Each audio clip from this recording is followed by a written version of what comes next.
All right, welcome back, everybody, to another episode of the Natty Teacher. I'm, of course, your host. Who else but the Natty Teacher here? Now, I wanted to make this video, and I think it's good timing because we are in that transitionary phase where I have this week off of training. So I've really just been hanging out, chilling, did a bunch of outside work today. So kind of probably burned a few more calories than I should have. You know, I'm supposed to be resting as much as I can this week before getting into, into my off season, but ended up doing a ton of work around the house and, mostly outside stuff, and it was hot. It's a heat wave here in Michigan right now, but regardless, this video I think is good timing.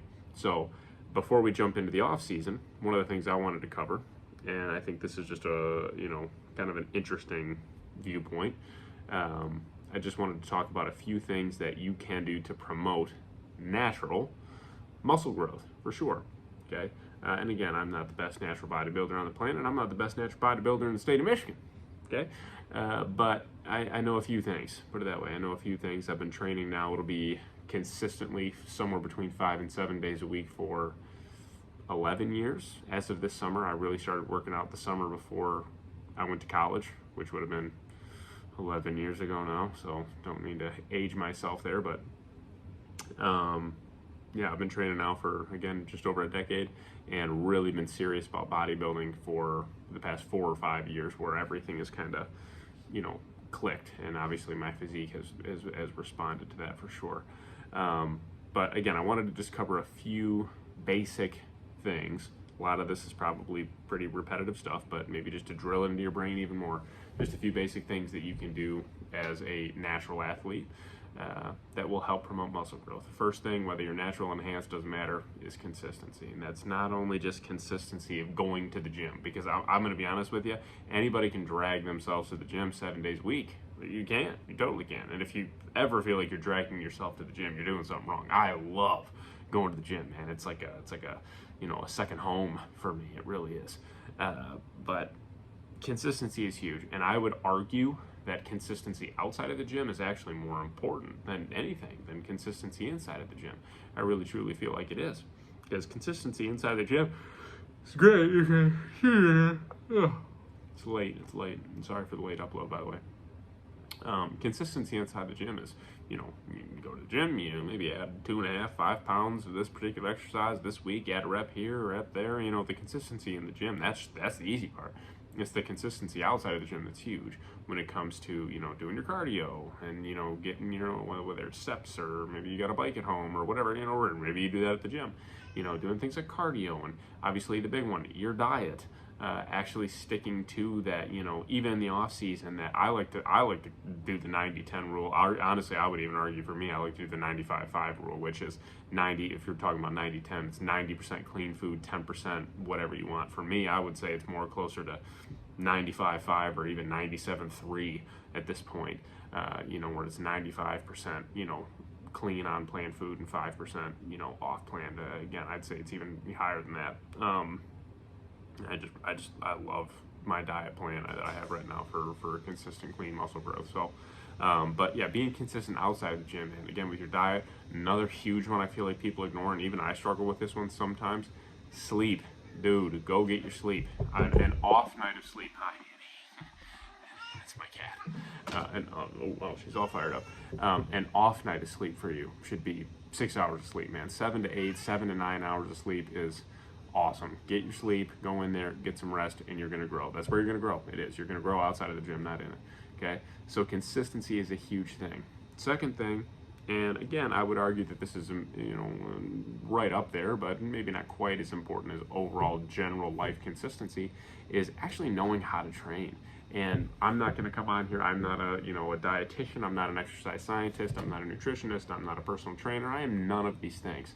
None of them. So take what I say with a grain of salt. But I do feel like I found a pretty good rhythm as far as consistent, muscle growth and what have you as a natural athlete. And one thing that is huge for me that has been a ginormous difference is training correctly. Now, don't think that I'm some science-based lifter, but also don't think that I'm an ego lifter either. I like to kind of live right in the middle of those two things. I feel like that's where you should live as a successful, trainer of any level, beginner, intermediate, or advanced. Like if you watch some of my videos, you'll notice my technique is dang near flawless on most exercises, if not pretty much all of them.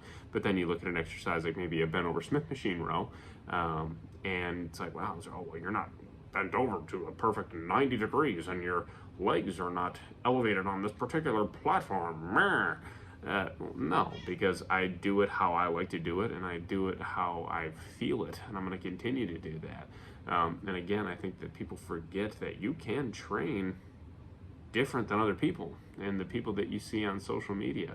And if you feel something that maybe somebody says, well, I don't feel that, so you shouldn't train like this either, but you do feel it, do what you feel. You know what I mean? I feel that people overanalyze this stuff. It's crazy to me. People just like, they overanalyze the crap out of their training nowadays. I like to call it intentional intensity. Okay, that's what I like to call it. Train with intention, so be smart, use, for the most part, good, proper technique and what have you, but you have to train hard behind that.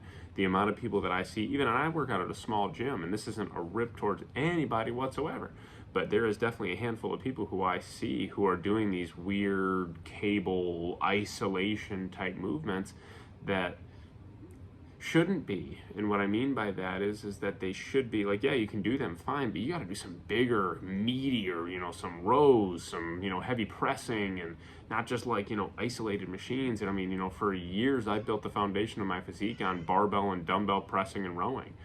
For like some of my bigger body parts, you know what I mean? Like for like chest and back, for example. You have to have some of those basic staples in your plan still, and you can do the isolation stuff, maybe to warm up or towards the end or whatever, or maybe in like a second day of like a longer split or something like that. But again, it's just crazy to me that people, they have intention, sure, but they don't have that intensity behind it, and they don't even break a sweat in the gym. So you got to have that. So again, we got that consistency, you got that intentional intensity, and here's the third one. This is the crazy one, I swear, and this one, or I would say it was the most important, to be honest with you, and it's a shocker. You gotta love it, man. You gotta love it. There is, I feel like, a little something wrong with people who want to be in competitive bodybuilding, because you are literally so hyper focused on changing the look and shape of your muscles to appeal to people who are subjectively looking at your body and other bodies. It's kind of a crazy concept, you know what I mean? It really is. Like, you are literally going into the gym every day to physically change the way that you look, to be better in whatever that means to you. But you gotta love it, man. You have to, because again, don't get me wrong, I've had phases where it's like, oh, I'm not really feeling like going to the gym today. I got bad sleep, I'm tired, I'm whatever. But sometimes it's the best workouts I got, 100%. So you gotta go in there, and you gotta love every second of it, man. And you really do. Now, I could talk about supplements, and I could talk about this. Just know this, please, I'll leave you with this one, and this is me preaching to the choir too, because I've actually cut back on some of the supplements that I've taken, even since, when I started this channel. There's even a few supplements I've removed from my daily regimen that I just didn't need. Please know that there's not one supplement on this planet that is necessary for you to be successful in muscle growth. Your body is designed to grow muscle if you do it correctly and if you feed it correctly and recover. So there's no supplement on this planet that is necessary. There are plenty that are helpful, sure, but there is no supplement that is necessary. There's no supplement that's going to replace good old hard work and some good rest. There's not. There's really not, man. Don't let anybody fool you. So anyways, that's all I got. It's late. I want to go to bed so I can get some good recovery, even though I didn't work out today. I did do cardio, but I want to go to bed and get some good sleep, get some good rest. So I'm going to upload this video. Let me know what you think. If you guys have any ideas for some videos you would like to see, I will cover a variety of topics over the course of this week. So please leave those ideas in the comments, because again, I don't have any training footage for you guys this week, with it being, my rest week. So it's something I do maybe twice a year. I'll take a complete week off, and this was perfect timing for me after a show. So, I'm already just like chomping at the bit to get back in the gym. But until then, I am gonna, absorb this rest and try to come back as rested as possible next week. I'm very excited for it already though. But Anyways, let me know in the comments if there's any types of videos or that you want to see or any questions you got. I will answer them 100%. Probably even make a whole video about it. So and shout you out if you want. So I appreciate it. We're continuing to grow even more. So thank you guys for all the support. If you haven't subscribed, make sure you subscribe. But for today, I'm the Natty Teacher, and school is out. I'll see y'all tomorrow.